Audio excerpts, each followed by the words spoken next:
Θα το ξαναπώ. Είστε λέρες.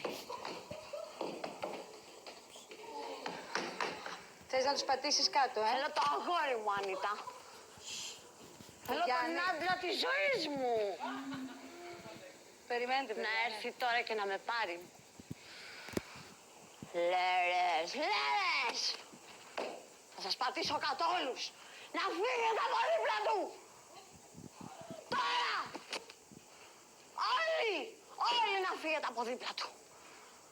Όλοι οι πολιτικοί να φύγετε από δίπλα του. Οι πολιτικοί να φύγουν από δίπλα του. Θα σας πατήσω κάτω, όλους. Όλους. Με φάγατε, τον φάγατε. Τον φάγατε. Τα νεύρα μου έχω. Να σε ρωτήσω κάτι, αντιπρόσωπε. Καταλαβαίνω ότι είσαι φορτισμένη πολύ. Αν είμαι. Όλοι. Πάρα πολύ. Φύγετε. Τώρα φύγετε από δίπλα του τώρα. Τώρα.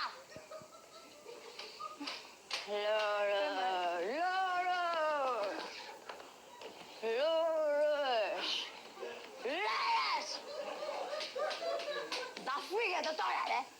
Φύγετε από δίπλα του τώρα. Τώρα. Φύγετε, σας λέω. Φύγετε, σας λέμε. Φύγετε όλοι από δίπλα του. Τώρα. Την ενοχλείτε, Λέρες, δεν το καταλαβαίνετε. Ναι. Με ενοχλούνε. Να ρωτήσω Το κάτι. θέλω δικό μου, μόνο δικό μου.